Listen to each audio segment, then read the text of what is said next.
All right, I think we are live. Welcome, everybody. Let me just make sure that the live stream is catching up and we have good audio and everything is going good. But I think we have a few people tuning in. Audio levels are looking good. And I got my test confirmed here. So if you guys want to sound off in the comments and let me know that you're here, that'd be great. Let me just turn on comments. Perfect. We're good to go. All right, guys, it is the December 2022 edition of the QA. My name is Dave. Thank you guys very much for tuning in to this. It is the highlight of my month, and I mean that. It's one of the highlights of my month is to be able to come here and go live and just kind of hang out and have a good time. So appreciate you guys tuning in. I know we're running a little behind. Usually I like to do these at 2 o'clock, but I had a couple other meetings run late, and yeah, it's just kind of going up there. So the joys. So it looks like I got a couple people tuning in, giving me the thumbs up. Everything's looking good, so I appreciate it. Again, this is the 2022 December edition of the QA, and ironically, this is the last QA of the year, which always makes me sad, but I love doing these live now because I like to interact with you guys. I like to read the comments. And as always, I do take your questions via email as well. Speaking of which, if you want to see your question on the show, the best way is to email us. That email address is shown on the screen. It is theqa@gunsandtactics.com. You can email your questions into the show. I'll do my best to make sure. Sometimes one of them slips through like a spam filter or something, but you can email and we'll answer them on the show. Otherwise, as always, you can tune in live, make your comments, go from there, and do all that stuff and interact. And you can obviously watch this on YouTube. You can check out our webpage, gunsandtactics.com, or you can listen to this wherever you get your podcasts. So we definitely make an audio version as well. But I always love the live interaction. So first things first, I do want to say Merry Christmas to everybody. I know it's a day after Christmas, but I hope you guys had a good holiday. And, obviously it was another interesting year for people. It wasn't quite as bad maybe as previous years when we were going through like COVID and more economy stuff and whatever. But, obviously it's everybody's going through different challenges for different reasons. And, there's a lot going on. So I do hope everybody is doing well. I hope you had a good holiday. The holidays always go so quick. And last month, I know I wasn't able to go live because I was traveling. And, I was able to still publish the video, but I missed the interaction. And I'll be honest, like this month was super hectic. I was traveling 3 out of the 4 weeks. The first week in December, second week in December, third week in December, I was at different states, whether it was teaching or for a video thing. And it was a lot. It was a little bit too much, to be honest with you. And ultimately, my family is the one who probably pays the biggest consequence for that. And I appreciate their sacrifice. But yeah, I'm happy to be home. I'm happy to be home with my family, friends, loved ones for the holidays. That was the biggest present for me. So if you guys want to comment what the coolest present for you was, it doesn't even have to be something. Like for me right now, as I'm getting a little older in life, the presence of other people is the present that means the most. And, I think those are the ones sometimes we take for granted the most as well. So that being said, I do also want to give a huge shout out to the patrons that are supporting the channel. Our top level patrons, we have anybody that's a certain level, they do get a shout out. So I do appreciate Chad Kamingus, I hope Kamingus, WA Guns, and then Kevin, who is our top level patrons. If you guys do want to support the channel through the Patreon network, you can certainly do so. You can head on over to Patreon and you can search for Guns and Tactics. And we have different levels ranging from $1 all the way on up, depending on how generous you want to be. And there are going to be different levels. Right now, I'll be upfront with you. It is a slow process because we only have a few. But as we grow, we'll have a dedicated QA to the patrons. We'll have more codes. We'll have more, benefits and stuff as we kind of grow that as well. But I do need to grow that a little bit more before I can. I don't know. It's kind of one of those things. If you build it, they will come, or do you wait to get a little base? I mean, that's always the big debate, right? So as always, go ahead and sound off in the comment sections with your questions. We'll give a shout out to any super chat or super thanks as well. And then I say we just kind of get right into it. So we'll start out with the first question. Hey, Rodney, hello. Appreciate checking in. Merry Christmas, post-Merry Christmas to you. Afternoon all from Pew Peter. And then DeGraw afternoon. Glad you guys were able to make it on the chat. I appreciate that and able to make it in the live stream. Being that we don't have any questions in the comments, we'll just get started. Kevin, you sent a bunch of questions, which is always great. So we'll kind of go through these maybe a little quicker so we don't have the show going on forever. But, a lot of different good talking points. I left out, some of the other background and stuff just so we can kind of get to the questions, but we'll just kind of run through these from Kevin. What are some good instructor techniques to help someone that wants to overcome a bad experience they had with a firearm, such as a crime, etc.? What can be done to responsibly handle these situations and help someone? And obviously, I think part of that as an industry, whether you're an instructor, whether you're an enthusiast, whatever it might be, is to just create a good image. So be friendly, be positive, be encouraging, but also be understanding and respectful, because someone's perspective might be different than ours. And we look at a gun as a tool that we can use to help save a life, to help protect us. Maybe it's for competition, things like that. Those are all legitimate uses that we have. However, not everybody might have those same perspectives. Someone might have an experience where their only experience was they were the victim of a crime where a gun was used against them or something like that. I've had that conversation. I was at a family-esque function, if you could say, and then once they found out I was kind of in the gun industry or whatever, he basically told me, he's like, yeah, the only experience I had a gun was one pointed at my face when I was getting robbed in LA or wherever he was. So obviously it was definitely interesting to hear his perspective, but I think we need to be encouraging and we need to be respectful. And just because we disagree with somebody doesn't mean we have to be disrespectful. And that's something that I think as a society and a whole, we're all struggling with right now. So I think some of those issues are legitimate. The other part of your question, you actually have a few questions here, but are there any influential people that helped you learn about firearms in a positive manner? Absolutely. I go back to, I give my parents a huge shout out for, basically getting my brother and I involved with firearms at a young age, whether it be through the Scouts or through the NRA Juniors program. Now, I have my issues with the NRA for a variety of reasons. I'm not necessarily for or against. Do I wish they would do more? Absolutely. Do I think there's other great organizations that are doing a little bit more proactive stuff? Sure. That could be a whole nother topic in and of itself.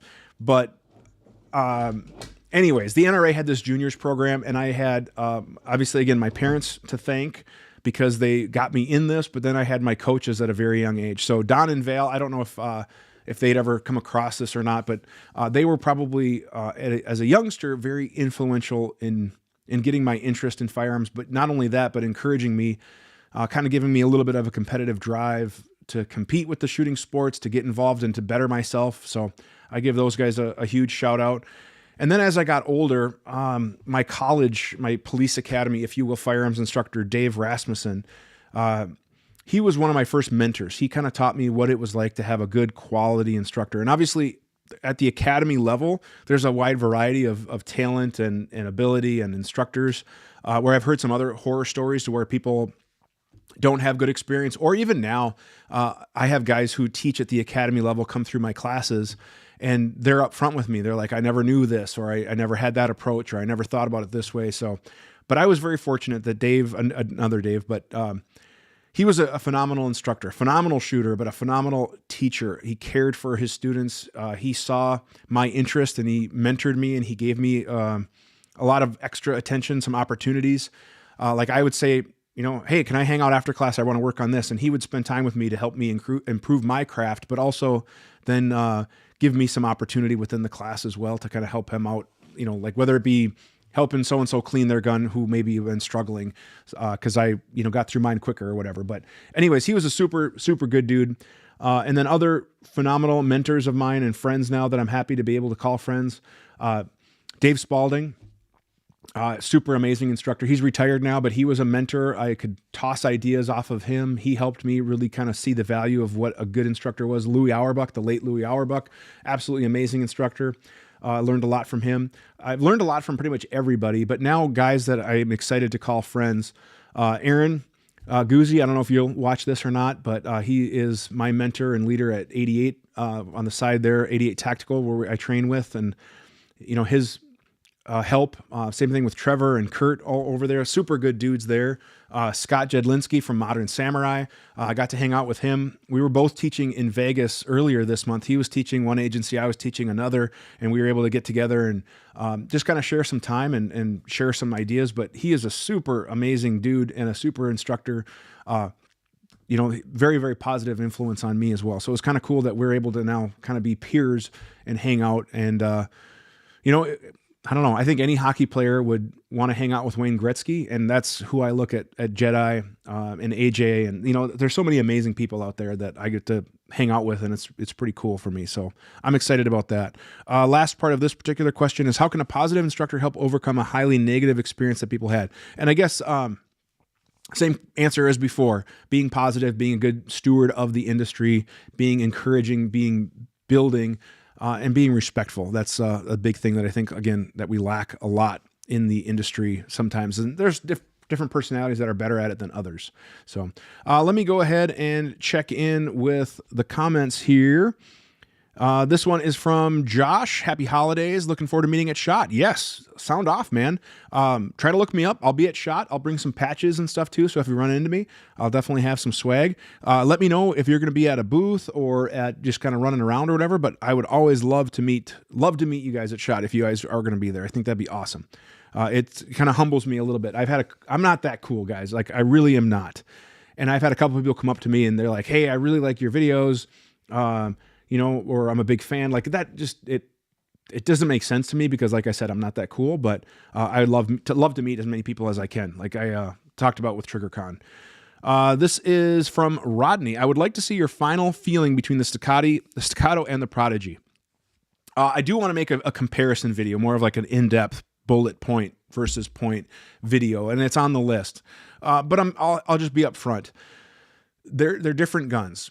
The Prodigy is an entry-level double-stack 1911 style gun. The Staccato is a more refined level. Now, granted, they are both production guns, but we're dealing with different levels. And I think it's pretty obvious. Like, I try to be very objective, even though I am a blue team member of Staccato, but Staccato doesn't pay me. They don't sponsor me or anything like that. I help them out with events. They help me out by, giving me a gun to demo and stuff like that. But, and some of it is, a little bit of association type affiliation as well, because some students feel like because I have an affiliation with a gun company, I'm more credible, which I really don't think it matters as much. But some people, that is what they look for, whatever. But all that being said, and I got the Prodigy to run, obviously. We'll have links, to those videos. I should probably keep some notes here as well of what I should do, but I'll say this. It's a different level of gun. The Prodigy is basically an entry-level gun, and it's tough, to say that, but so I need the Prodigy videos. It's just not a nice of a gun. I've heard the joke before that the Prodigy is a $2,000 gun. You buy it for $15 and expect to pay a gunsmith $500 to get it running right. And it's kind of a funny joke, but that's the reality of it. It definitely needed some work. Now, the 4.25s, I would say, are a better gun than the 5-inch. A lot of people have had less issues with those. But anyways, it's just a different level of gun in a way, but the Staccato is a nicer gun. If you can have the scratch to buy a Staccato, I would totally buy a Staccato. Now, at SHOT Show, there's some other new stuff that I can't wait to get my hands on. So the DWX is finally making its appearance. Like, I am so excited for that damn Dan Wesson DWX. When they announced it I want to say it was 2019, I was like, I need this. I want to get my hands on this. And I'm a little bummed that I didn't get invited to the media event. Like I said, guys, I'm not that cool. But I really want to get my hands on that gun. Oracle Arms is coming out with a gun called the 2311, and that's basically going to be a 1911 style gun, but it takes SIG P320 mags. I'm hopefully going to be connecting with them to hopefully get a media sample or whatever, because there's a lot of nerd questions I have about that. But anyways, yeah, so Staccato is a different level, but there's other really, really good guns out there as well. All right, this one is from DeGrawl. I hope I'm pronouncing that right. What amount of training courses do you think the average non-LE person should try to accomplish per year? That's a great question. Honestly, I think that really kind of depends on your goals. I think first off, before you go to any training course, figure out, what do I want to work on? I know sometimes if we don't know what we don't know, like I don't know what let's just say I don't know what I want to work on. I just want to be better overall. Well, then take a well-reputable instructor's course and do research, because there's a lot of instructors out there that are great. There are some that are not as great, and I'm not here to badmouth or bash anybody, but if you are just wanting to improve generally, don't be afraid to reach out to that instructor and ask for 10 minutes of their time and have them give you their pitch, right? Have them sell you on their experience and their personality, because if you get off the phone and they're already like, nope, I don't have time for this, or I'm super busy, it's all on the webpage or whatever, and you're already kind of getting turned off where they don't have that attention to give you pre-sale, they're probably not going to give you much post. And what kind of attitude are they going to have at the event or at the class as well? So that's kind of part of it. So always try to find an instructor that personality-wise you can at least get along with and tolerate, because it does suck to train with somebody who you think is a a-hole, right? And I've had that experience too, where I've had instructors where I was taking as a student and it's just like, they're not paying attention, they're not engaged, they're not personable, they're the last one to show up, the first one to leave, and those are unfortunate experiences. So don't be afraid to do that. Now, as far as how many, again, it kind of depends on what your goal is. But if you can take a solid, good class every year, that'll give you the seeds to grow your own practice sessions, training sessions, whatever, you can get a lot of value from that, because obviously there's time, there's ammo, there's travel, all that stuff kind of goes into it. So, but yeah, if you could take a course a year, and it could be a variety of things, or it could be little nuggets, like you take a 4-hour workshop, here, and another 4-hour workshop here, or maybe you go to a match or something like that. Now, matches do have a diminishing return because you're only shooting for realistically a few minutes and maybe 100 rounds for that particular match, which isn't very much. And you might be able to be more productive if you know what skills that you want to practice, what things you want to work on with a dedicated range session. So that's a great question. I appreciate that question. And then looks like we have Joshua. I'll be chained to the Holosun booth. I wouldn't say you'd be chained. That sounds like a pretty awesome booth to be at. I will definitely make sure to stop by. So I've worked with Lewis. I've talked to Lewis before from Holosun, and there was one other contact. I want to say Chris, but I'd have to double check my phone. But I am excited to see what you guys have coming up. Now, Joshua, just to give you a little shameless plug here, I just published my 509T long-term review video. I've had some first looks. The EPS is literally my favorite optic of 2022, and I know you guys did an Instagram teaser, but you should give me some more info on that thing. I know it's big, but I want to know. I'm excited to see what you guys have in store. Just so you guys know, I'm a huge fan of Holosun. I'm not trying to brag, but I'm a huge fan of Holosun. Look at all those Holosun boxes, right? I love their stuff. I truly do believe they are the most innovative company right now. They're nimble, so they're small enough that they can respond well and be innovative and come out with new stuff. Their quality is great. Now, have I killed every optic out there? Yep. And actually, Joshua, I got to send a different Holosun in that I broke too, but I've broken everything, and I tell you guys about that stuff too, but I will make sure to stop by. I'm looking forward to it. I'm looking forward to seeing what's new and what's going on. All right, we're caught up on comments. Let's check in with Kevin's other questions here. When teaching classes with a mixed audience, what are some good instructor methods to help students pick up which skills, tactics are appropriate for them, and what are some good ways to politely recognize when they have a wrong gun, accessory, gear, whatever? So usually with the wrong gear, sometimes they figure that out on their own really quick. Part of the reason why I go to classes is I bring new gear with to vet it, to get it more experience with it, to try it out, to see, is this working better than what I have now? Does it work good? Is it reliable? Whatever, that particular stuff might be. So sometimes those are issues that come up with classes, right? We get to kind of vet that gear. Now, I try to be polite, because sometimes people really have a buyer's bias, and that means they invested their time, their money into this. They don't want to admit that it sucks, because it is kind of a personal dig, right? We don't want to admit that this is not a good device. So we have to be respectful as instructors with that. Or sometimes I'll have demo gear. I know what works really well for me and generally, and I'll have some loaner gear and things like that. But then I might say, hey, why don't you just be open-minded and try it with this particular product? And then they can see, and then they might admit, yeah, that works better. Generally speaking, what I always tell people is if you are not committed to a piece of gear, don't necessarily buy something. Go to a match, go to a class, especially if you can arrange ahead of time, like some loaner gear or whatever it might be. You'd be surprised the amount of people that will let you use things, and then you can get an idea and you can kind of figure it out. Especially with precision rifle, I have people asking me, I want to go to my precision rifle match. I need to buy this. I need to don't buy. Just go there, bring your rifle, and then use a bunch of different bags. Everybody on the squad will let you use their gear. I just about guarantee it. And then you can get a feel of oh, this bag is way better than this bag, or I like this pillow better, or I like this bipod better, or whatever it might be. I even know some people who I I've invited to precision rifle matches, and I was like, don't even buy a gun. Just don't buy a gun. You can use a spare, and you can get a feel for what you like or don't like, and then you can kind of make your own decisions and don't waste a bunch of money. I'm all about buy once, cry once, buy quality. However, I don't necessarily want to have to buy and reinvest. So those are good questions, Kevin. Oh, what was the other part? Oh, mixed audience.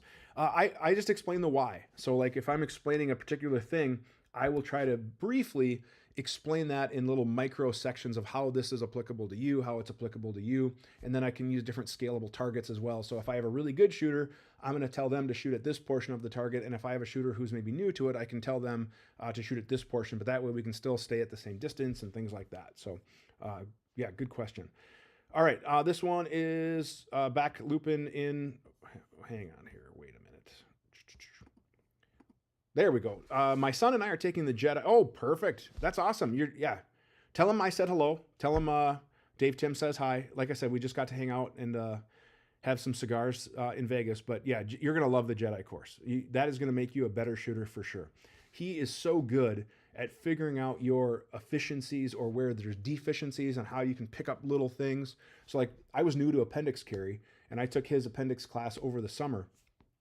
And I told him I haven't been practicing that much because I didn't want to learn bad habits. I want to learn your techniques because they're proven.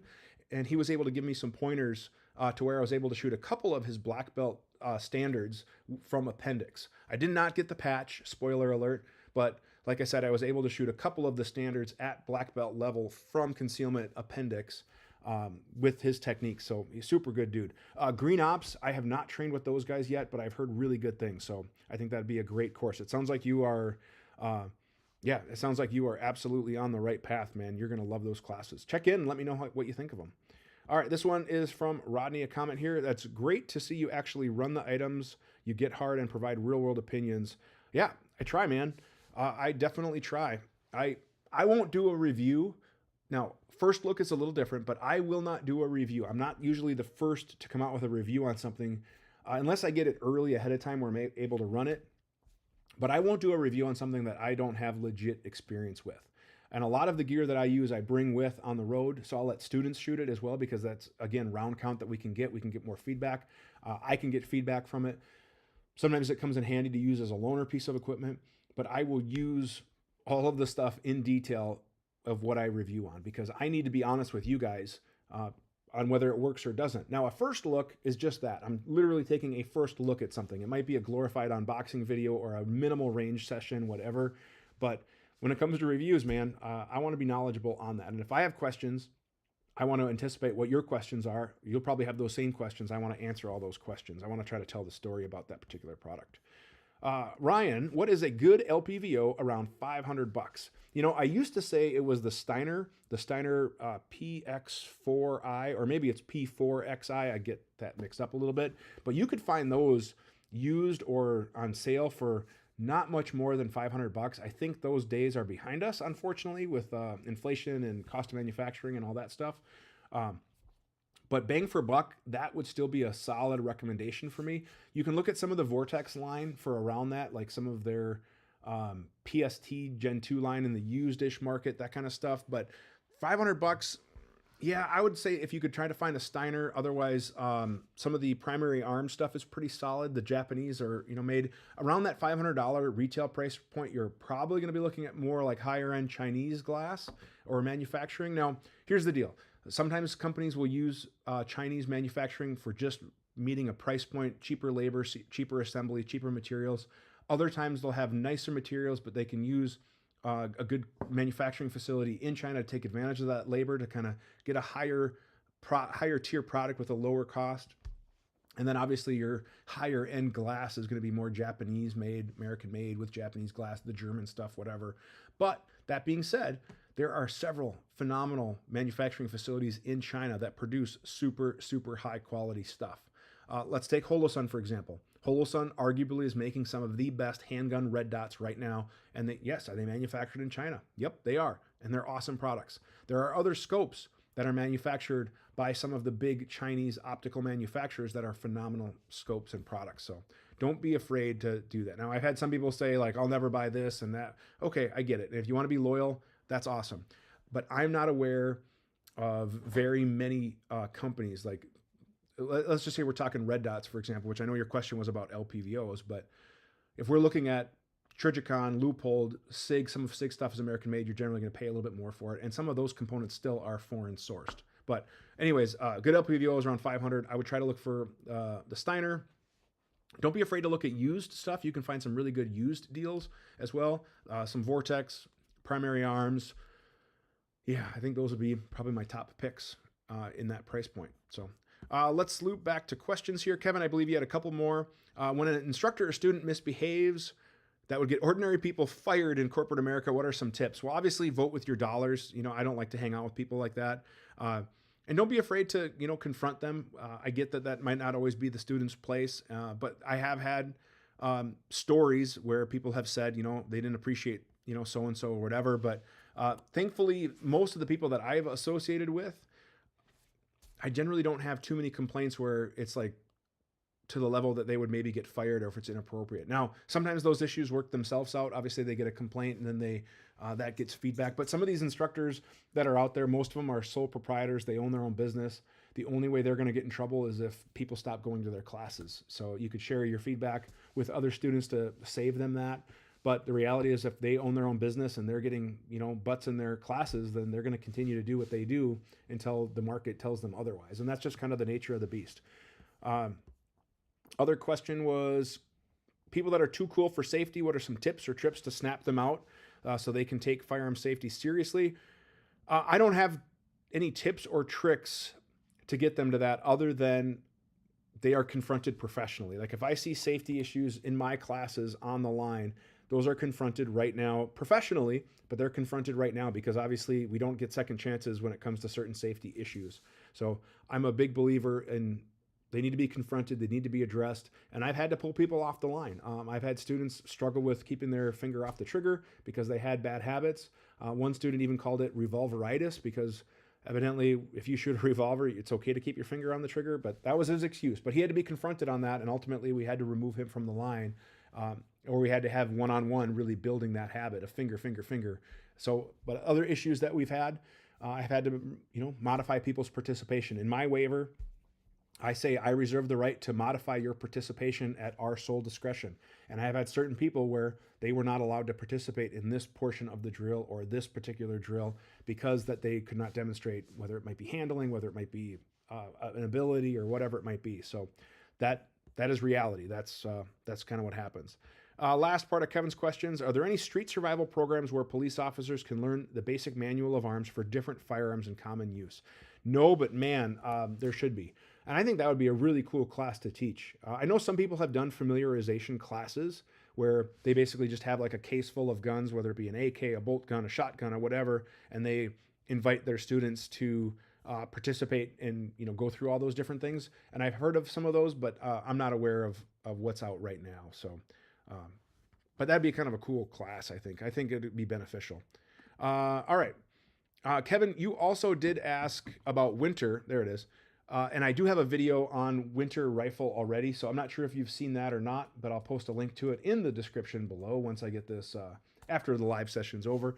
But we kind of go over, you know, basic prep, lube, manipulation controls, even a little bit about that. But if you guys have low temperature or cold weather questions or whatever, I'm not going to say I'm like the world's leading expert, but being a Minnesota native for all of my life and working outside in law enforcement for the last 20 years, yeah, I'd say I'm knowledgeable. So if you have any other questions, let me know. Maybe we can get into the weeds on that as well. But I do have the winter rifle video already live, so I'll post a link to that.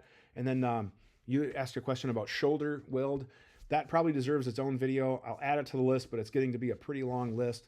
But basically what's being taught now, because yes, the AR is a light recoiling rifle. So the tricks that we learned from teaching shotgun, whether that be a push-pull technique or a firm shoulder weld, they're not transferring as much because the AR-15 is relatively forgivable when it comes to technique. You can have kind of sloppy technique and you can still be effective with an AR. So that's a good question. But yeah, that we'll maybe talk about that here real quick. All right, if cost design constraints were of no concern, what innovations would you like to see in the optics industry?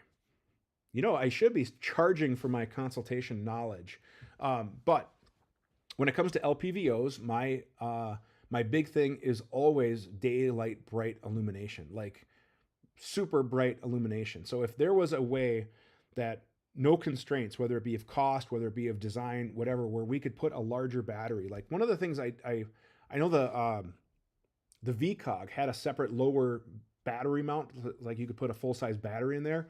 I would not be opposed to see that from some of these other optic manufacturers. Now, where do you put it? Do you put the battery at the 12 o'clock? Well, now with piggyback optics growing, do you put it at 6 o'clock? Well, 6 o'clock with a high mount is not a bad place to put it. But if I could put a bigger battery in there, or if technology was available where I could have like literally red dot bright optic, reticle, excuse me, in daylight situations on an LPVO, that would be amazing. Or if there was a way for technology to embrace, and there was a dual focal plane. I can't remember if it was the short dot or which one it was, but basically their dot was in the second focal plane and the reticle was in the first focal plane. But that was really, really cool.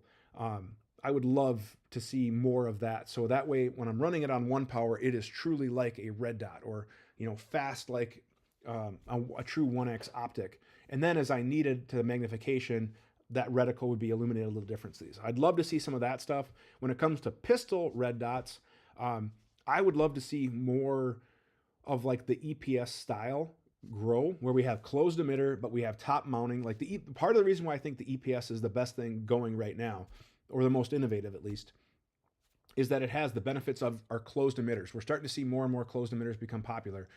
The Steiner is relatively new, minimal hands-on time with that. The Acro, obviously it struggled with battery life on the version 1, now the version 2. The 509 is a proven rock-solid optic, but now we have the EPS, and I really see the future of that EPS where I'm able to adopt that 507K footprint because of the screw location, but yet have the closed emitter. And if you guys were able to enlarge that window to kind of compete more with like the SROs, the Delta Points, and some of that competition space, but yet maintain closed emitter awareness would be awesome.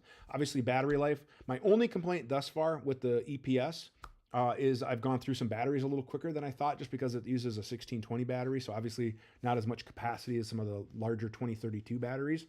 But I just keep 1620s in my range bag and I swap them out a little bit more often. But I love that EPS. I would show it to you guys now, but YouTube has policies that I can't do that on live streams. But I absolutely love the EPS. Is awesome. I'd love to see more of that as well. What red dot zero distance do you recommend for pistol and rifle?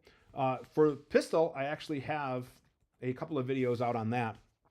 So I'll post a link once this live stream is done. For pistol, it's generally 10 yards, confirm at 25. And I'll have another video kind of coming up. I got a ransom rest from the awesome people at Ransom that we're going to do a 10 versus 15 versus 25. So there are going to be more videos on that, which I think will be cool to kind of explain that. But generally speaking, for me, pistol, 10 yards. My point of impact shift at 25 is very minimal, less than an inch, confirmed for windage. And then at distance, that's a little flatter. And then for rifle, generally it will be 50 yards for red dots, anything with a red dot, some LPVOs if there's no ballistic. And then for other rifles with like a ballistic reticle or drops or something like that, I'll run the data quick. And usually those, it's going to be 100 yard. But some reticles, it lines up really well to do a 50 yard zero and then go from there. Now, some guys are a big proponent of a 200 yard zero, which is totally awesome, but make sure it's an actual true 200 yard zero and not just assuming that a 50 is the same at 200, because it's not always the case. So yeah, great question, Ryan. All right. What about, excuse me, what about a newer, better Devo styled optic? That would be pretty cool too. I'm not going to oppose any of that stuff, I always like to say, what do you guys think? Feel free to comment as well on what questions you want to see, because I'm just one dude. So like, I think maybe Joshua would find this helpful for you guys if you guys comment as well. So I think that'd be kind of neat. The difficult with doing more top mounted screws are the footprints. Yeah, absolutely. We have some new stuff at SHOT Show. Yeah, you need to stop teasing me, and you need to shoot me you need to slide into those DMs. I think that's what the kids are saying, is that you look a little younger than me. So if you could slide into my DM with some more pictures, I'll sign an NDA or whatever, or get me one ahead of time so I can play with it and have one of the first videos. That'd be even cooler. But I'm a big fan of what you guys are doing. I really am. So Josh, you should, I want you to slide into my DMs. I probably said that way too many times. There should be a drinking game on how many times I repeat myself, or I make bad dad jokes. I don't have any great bad dad. I'll come up with some dad jokes as well. Will there ever be a handgun prism sight? I don't know.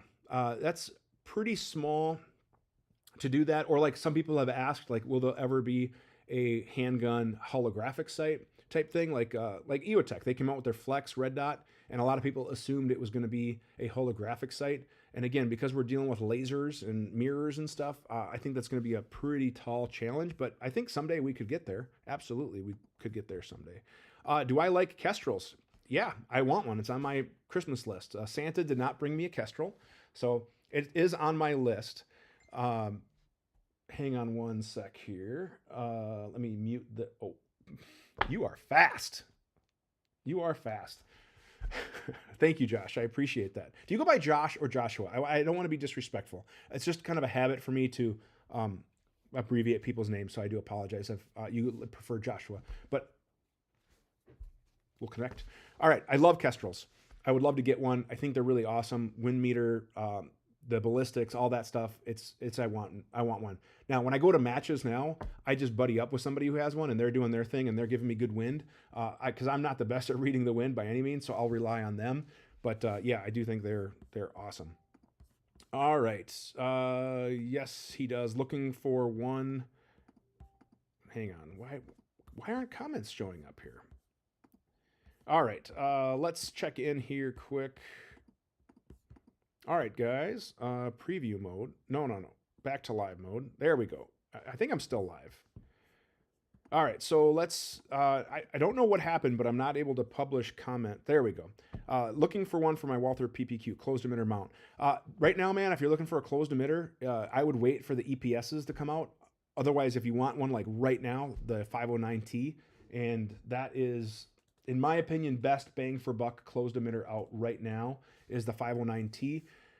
Is the Acro a good optic? Yep. Is the MPS have potential? Yeah, I think so. I've seen a couple issues, but price point, you can buy two 509s for almost like what the Acro is. Now the Sig Romeo 2, I did a review on that a little bit ago. That's pretty cool.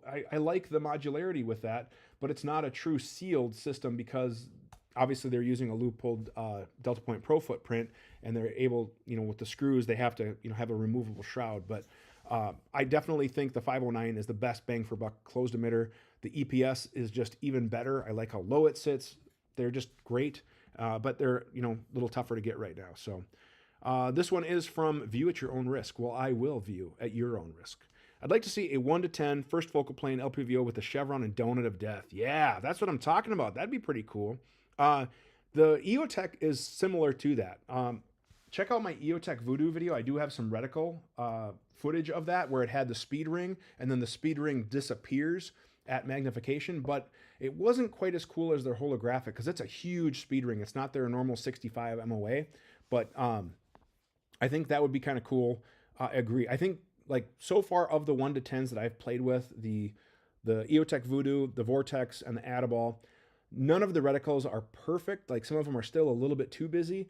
Like I think Voodoo and EOTechs are both pretty, or Voodoo and Vortexes are both pretty good, but there's things about them I like and dislike or whatever. So I don't know. Maybe I could design my own reticle someday, and everybody might not like it, but I know I would.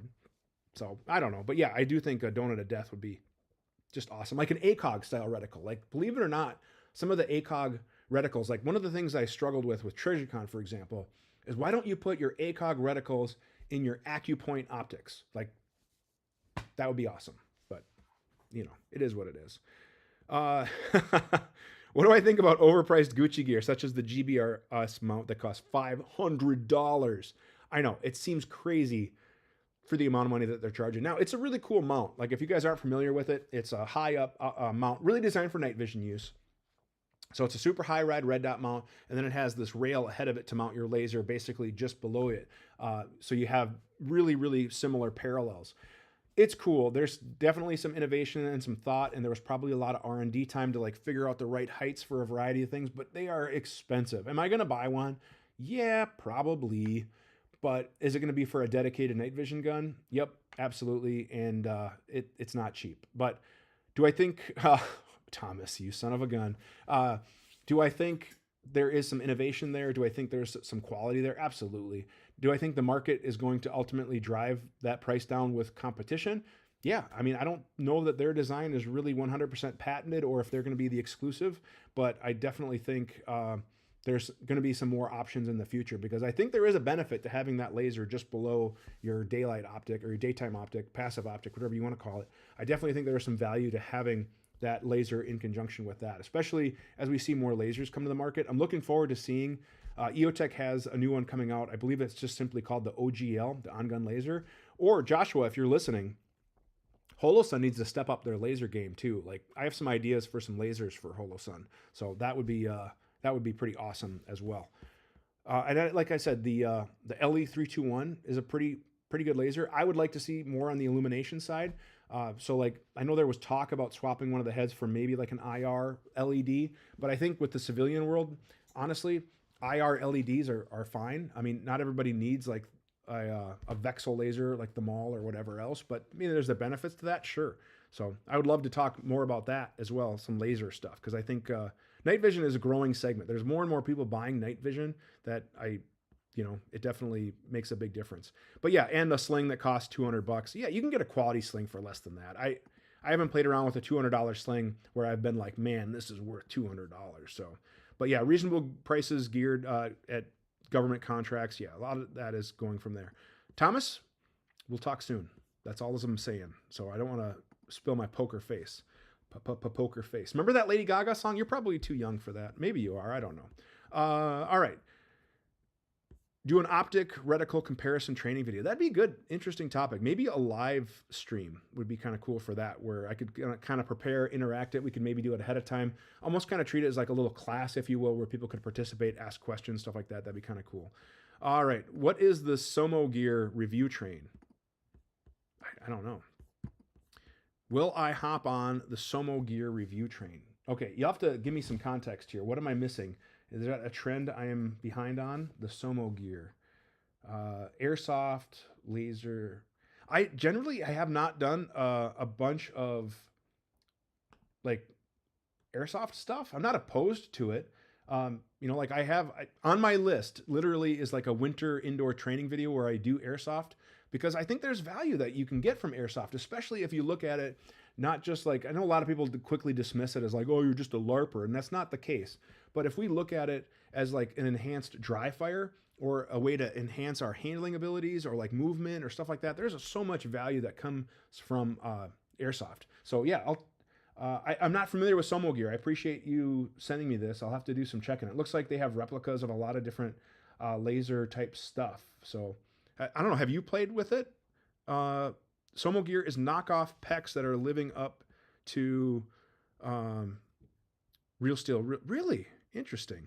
I did not know that. I'll have to check them out. Okay, so Joshua, I thought Lewis was the guy. Wasn't Lewis doing that, or are you? I don't know. But yeah, we gotta talk. Looking forward to it. See, this is why I love it. Who would have thought that you'd be in my live stream? I appreciate that, man. This is pretty cool. All right, let's catch up on questions here quick, because I think we're caught up on comments. This one, there we go. Michael T. Can and how do you decock the hammer on a Staccato P? You really don't. They don't decock. It's carried, cocked, and locked, which basically means when the gun is ready to be carried, the hammer is cocked, the safety is locked. I talk about that in my Staccato 11 new shooter guide. But as far as decocking it, you don't decock it unless it's an administrative thing. So you would unload, make sure that the gun is clear, and then you would press the trigger, and that would cause the hammer to fall. It's a single action only, so it's not like your other guns that have a decocker that you can shoot it DASA or double action, single action. So that's a good one to check out. Where were we? Number 5. There we go. Now we're on number 6.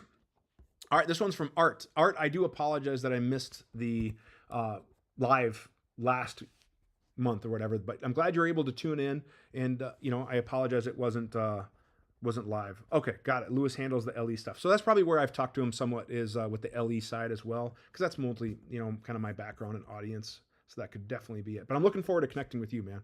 All right, this one is from Art. Art is a longtime viewer. I really have appreciated his support over the time we've been doing this.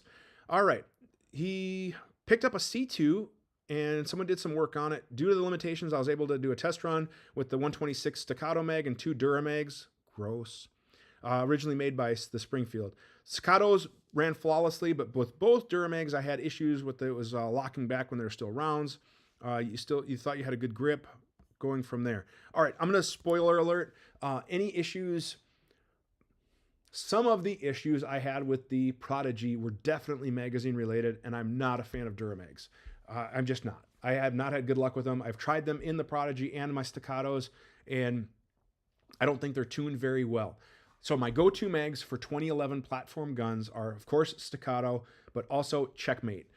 They're just starting to come to market. They have 126 length magazines out there now. I've been playing with those for the last couple of months-ish. They've been running awesome. They're going to be their own brand. They're going to be branded under Checkmate, but they are 2011 compatible magazines. If you do some Googling, you could probably figure out some things that I'm not comfortable right now saying, but are pretty well known of Checkmate making magazines for people in the industry. Anyways, they make really good mags for a variety of people. Their branded 2011 mags are so far great. They're going to come out with longer versions in the near future as well that I'll be checking out.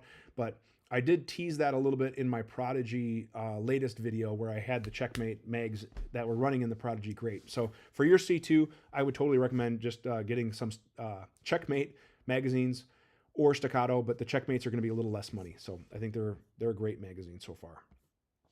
All right, then we have some good comments going on between some of you guys about Holosun stuff, which is great, which is awesome. So I'm super happy to have Joshua here on the live stream. Maybe once we meet in the future, we could, do some more stuff or whatever. All right, I recently watched your review on the Holosun 508 versus the RMR. And I'm not just saying this because Joshua is here, but I think the 508 is a better optic. It's more innovative. It has more features. It's just really cool. So that is what it is. I have purchased the Streamlight TLR8AG. I was wondering which RDS should I purchase, red or green. I recently purchased a X Compact, which has green. Should I offset the color with red, or does it matter from your experience? So that was number 7. Good question. I personally generally overall prefer red, although I do have a few of Holosun's greens, and I've also had the experience with some colorblind students who said that green worked better for them. Now, I have heard that green is a little bit more efficient, which is why like the SCS came out with the green version first, is they were able to get that LED a little bit more power efficient. But for whatever reason, to my eye, if I had the red 508 and a green 508 right next to each other on max brightness, the red does appear a little bit brighter to me. But that being said, I have no problem seeing the green.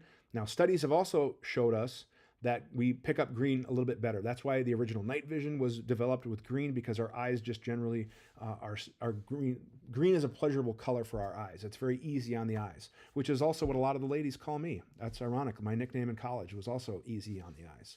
All right, that's my one bad dad joke for the show. But actually, they called me a lot worse. That's not true. But anyways, pick what's good for you. If you can try to get your hands on both. What I also like in general about the Holosun, the multi-reticle system, is for night vision use. That works great. But red is a little less expensive, so I would say just get the red and be happy. Like I love the red just fine. Yeah, no issues whatsoever to report. So some of my students have really, really liked the green. I don't have any experience with the amber, speaking of which I don't know how many of the ambers are really out there from Holosun, but I know there was like an amber or a gold as well, which part of me wants to check out just to check out because I think it'd be cool to see. So yeah, that is that. That was this guy. All right, let's talk about this guy. From Michael, I have been using a red dot 507K on my 48, switching to a green dot, the EPS carry, as a trial. What color front sight do I recommend to go with that? So that's a great question.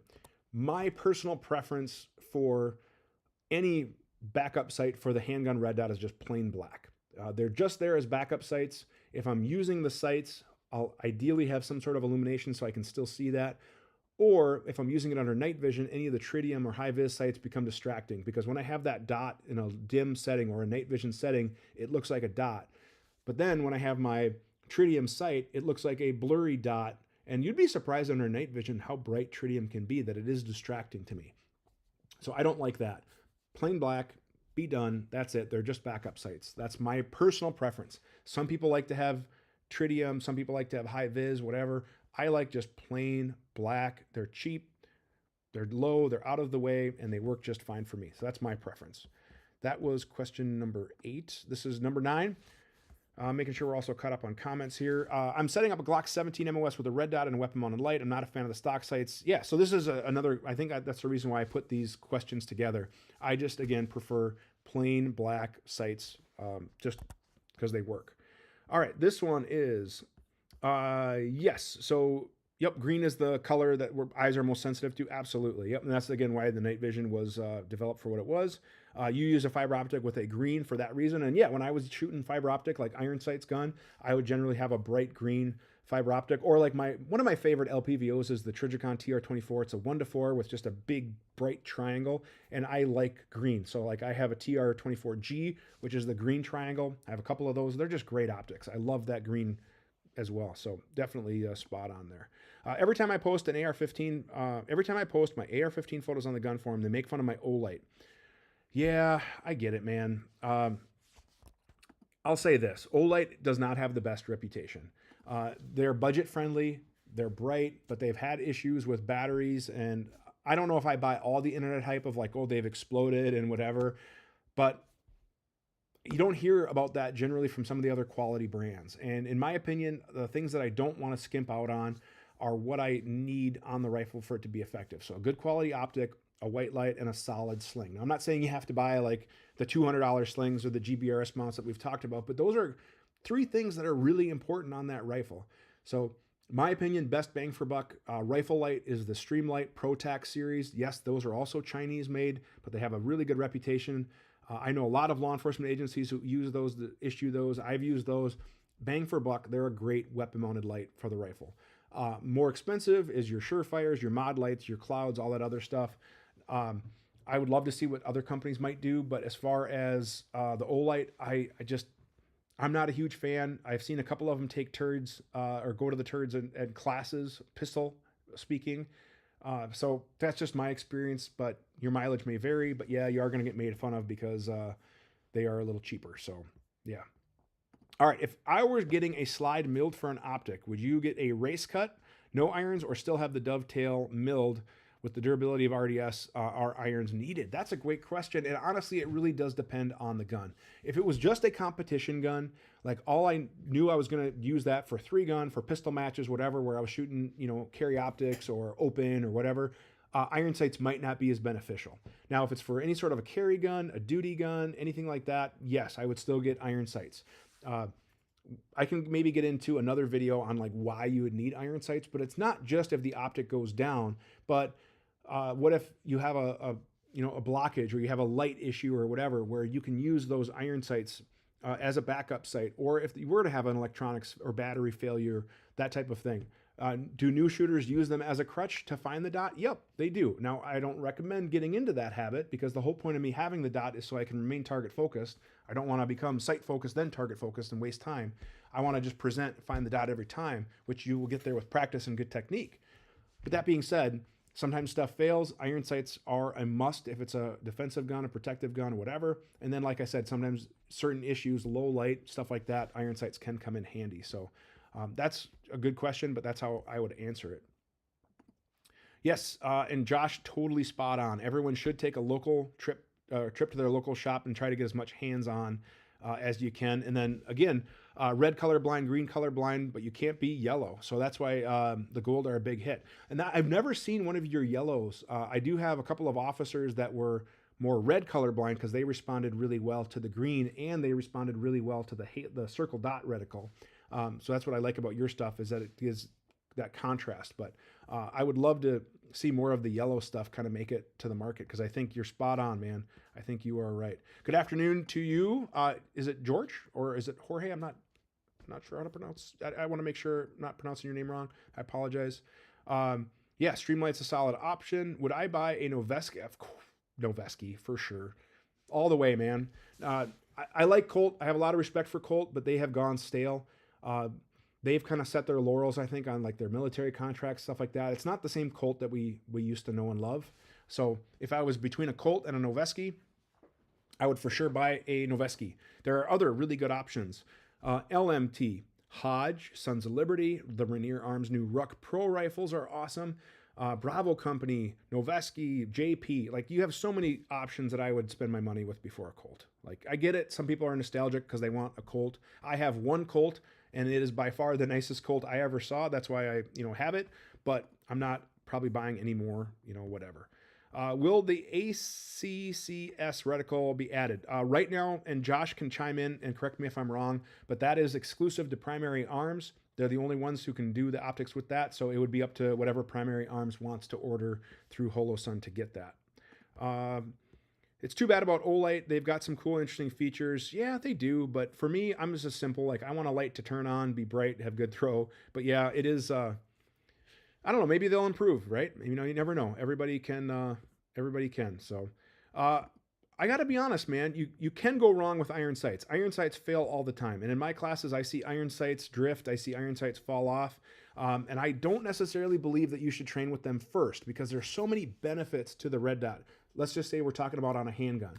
You're getting so much more information with the red dot on your handgun as far as movement, as far as grip input, as far as presentation, that you're developing so many good habits if I start somebody off with a red dot.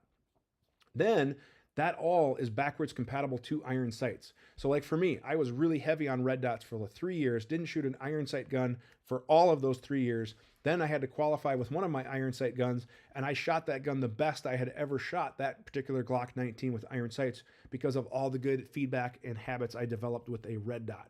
So that being said, I don't necessarily agree that you have to shoot iron sights first. I mean, even with the rifles now, we're teaching pretty much everybody with red dots, and there's so many good feedback and habits that we can build with red dots that is all backwards compatible, George. So yeah, totally think that we can get good info and then we have backwards compatible.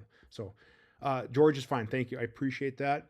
And yeah, and I would love to check that out how they look. I'm starting to get an astigmatism.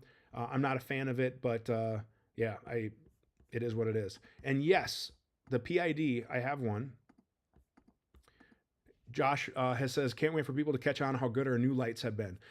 Yeah, honestly, it has much more throw, and it's better than I thought it was going to be just based on some of the numbers. Now, the only thing I will say with the PID is that it does not fit in all of my X300 holsters as I had hoped. I was told, and maybe you can help clarify, that it would fit in any holster that an X300 would fit, and that isn't my experience, but I have some older holsters too. But yeah, I do agree, man. I think your lights are going to be impressive, and it's going to be even more as you guys continue to improve on some of that stuff too.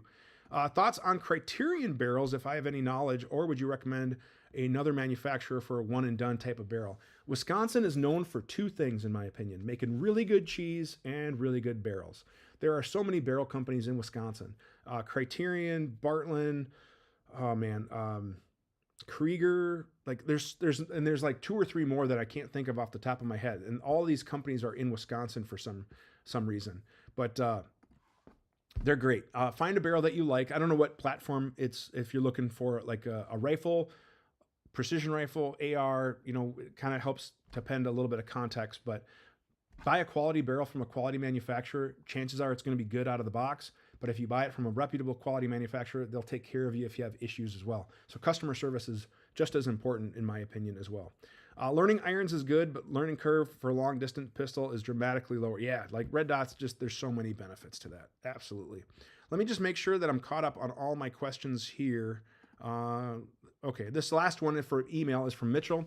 Aero Precision advertises the M4 E1 enhanced upper with integrated handgun mount as being more accurate than traditional upper. Do you know if this claim has been tested, and does it stand up to the scrutiny? So I'll be honest, I don't know if it's been tested, scrutiny, whatever. I don't have one, so I don't have any hands-on with it. But anytime we can beefing up that area, I've talked to a few engineers, and they would all agree that the upper receiver mouth, where actually the barrel is accepted and the barrel nut interface, is kind of one of the weak points. So we're asking to balance this heavy barrel off of this small section of engagement and then clamping it with a barrel nut. And then on top of that, we add our handguard. And sometimes we see issues with some of the handguards with sling input. We can input some flex, things like that. Some of them are more beefy than others. But that's kind of one of the downsides with that limited interface. So as we've seen some of the other companies evolve the AR to their proprietary upper receivers, the JP, LRI, SCI system, the Seekins, the Aero, Cobalt Kinetics, we're starting to see them really focus on that interface to beef that up, whether it's a proprietary barrel extension or whatever. The Blackout Defense, their dual taper system, which I have the upper. I'm waiting to get some additional parts from them to check that out more. But there's a lot of innovation, and generally that innovation is coming from that barrel to upper receiver to barrel nut rail interface, because a lot of engineers agree that's kind of the, I don't want to say the weak point, but that's a point where we can improve a lot of rigidity. So if you're going to beef up an area on an AR, that's where I would do it. So I definitely think there is some benefits there. What red dot would I put on a Benelli M4? Good question, because I'm going to be getting an M4. I would probably put a micro pattern on there, because like Midwest Industries and Scalar Works both make great optic mounts that adopt the Aimpoint micro. So, and maybe Josh can chime in on what their HE, their titanium series, I want to say it's like a 515, 530. All your model numbers kind of scramble in my mind, but like some of the high-end Holosun micro things would be just absolutely awesome. Obviously, Aimpoint micro series is good. That's probably what I would lean towards for a shotgun, is either a high-end like the HE series from Holosun or the Aimpoint micros. Definitely what I would do for a M4. That's what I'm going to put on mine. Otherwise, you know, like some of the pistol mounted stuff you could get to, I always actually thought you know what, now you have me, there was an idea I had that I just thought of, that I'm probably going to put on my Beretta 1301. I'm going to put a 508 on there, because I want to see with the circle dot reticle, if I zero the dot for slugs, the distance that my buckshot pattern would be kept in that circle. So therefore, let's just say out to 15 yards or whatever it might be, I know that if that circle, all my flight control buckshot would be held within that circle. I think that's a pretty cool application for that multi-reticle. So that would be another really cool option as well. I'm torn between an EOTech and an SRO. Between the two, man, I would go with the SRO. Like the Flex has some cool features, but I've also seen some issues. We actually had one at a recent class that had a distinct refraction issue where when the sun was shining, there was two dots. Like, yeah, and it was messed people up.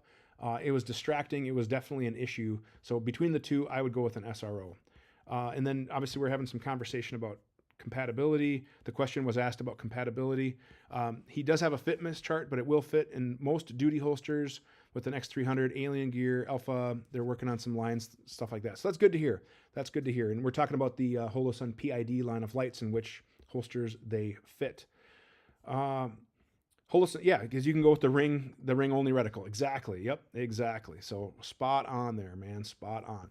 All right, guys, a few things. Number one, this is the last QA of the year, which means we have our giveaway, which is a little bit bigger than most. Usually we have kind of one prize, and we'll give away some prizes, both to our email questions as well as the comments, and whether it be the random number.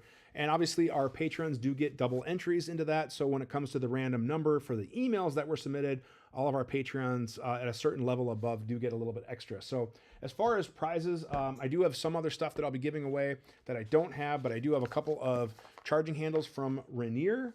This is the Avalanche. So I do have these to give away. I have a combat rail from Midwest Industries to give away. So I do have to appreciate, I really am appreciative of the supporters. And there's more stuff around here too.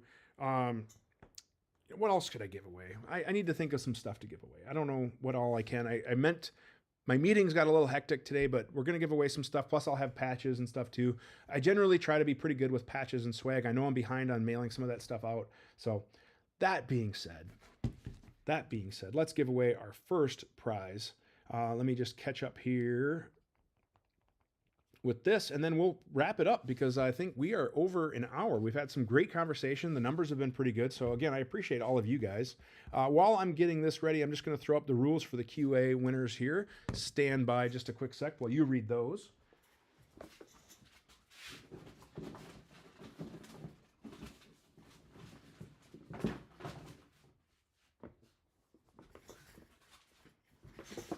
All right, I'm back. Hopefully you guys have covered that. Like I said, I'm going to try to reach out with some other prizes. And as we get, bigger, the channel, get more views, things like that, it's going to be easier for us to do some of this stuff. So, all right, let's start with charging handle. We'll pick some comments at random. So I'm just going to, I thought there was a function to pick a random comment. Is there? Or is that on the pro version? But anyways, let me pick a random comment. George, there you go.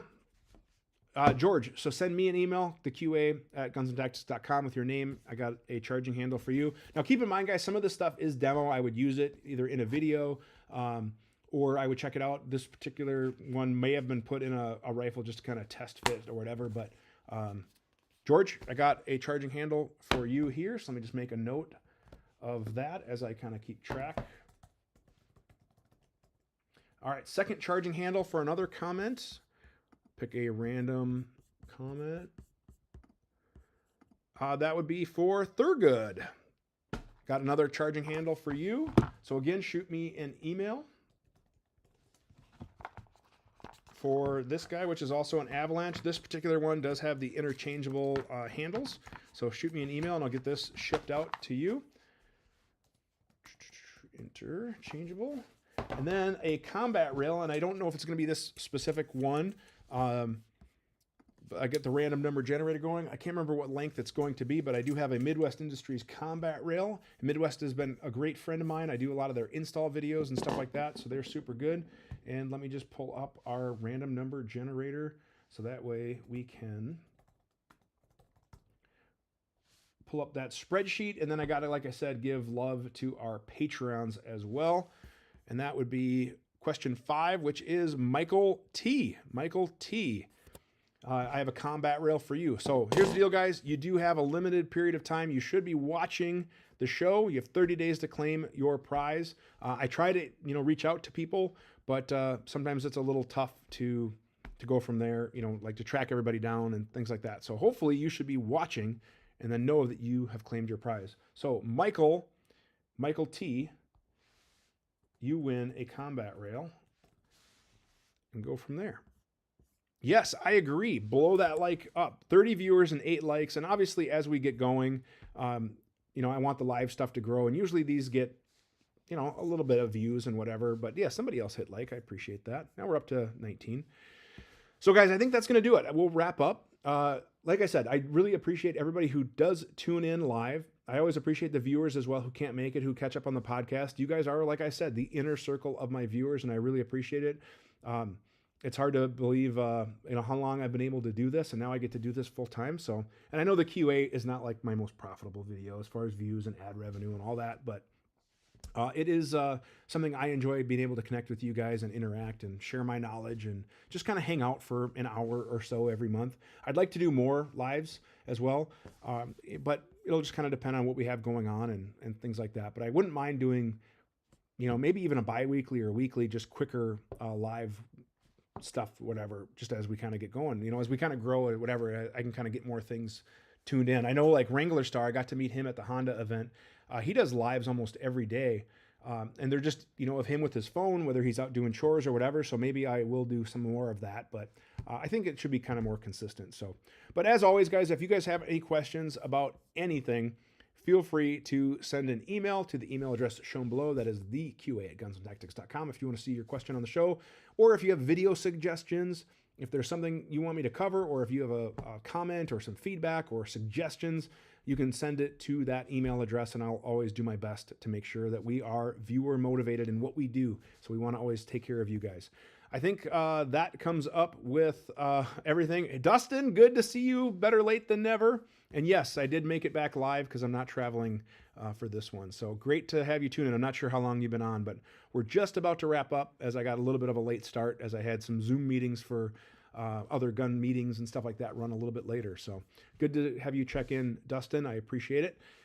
Everybody else, thank you again for watching. I do really appreciate it. Have a great day. And oh, you have questions about Wrangler Star. Well, I guess we won't. Well, shoot me a message. Slide into those DMs, as the kids say. But yeah, I got to meet Wrangler Star at the Honda event. Super cool dude. I got to meet him and his wife. We got to go ride in Montana together, which was pretty cool. Pretty cool part of the job, I'm not going to lie. But you can check out that video as well, the Honda Pioneer 1006 video in my Off the Range playlist. All right, guys, it's been over an hour. I do appreciate it. I really, really do hope all of you have a great holiday season as we wind out our holiday season and we get into the new year. 2023 is probably going to be, a bigger year for me. I mean, I went full time doing this earlier this year, which was kind of crazy to think about. If you would have asked me a year ago, I wouldn't have said that. And, yeah. And yes, I know only 26 are watching. Yep. I'm not that cool. Like I've said before, jungle pyramid washer. I'm not that cool of a guy, but you know what? I like hanging out with the people that do watch and interact with me, and it is what it is, and I'm not going to apologize. So anyways, you guys do me a favor. Please tell people about this. I'm really striving to hit 100,000 subscribers. Once we can do that, that's just going to open up some more doors. We'll have a 100K giveaway. We'll have a shop tour. There's, just more that we can do as we grow, and it'll allow me to keep doing this full time for you guys. So thank you guys very much for watching, and have a great day.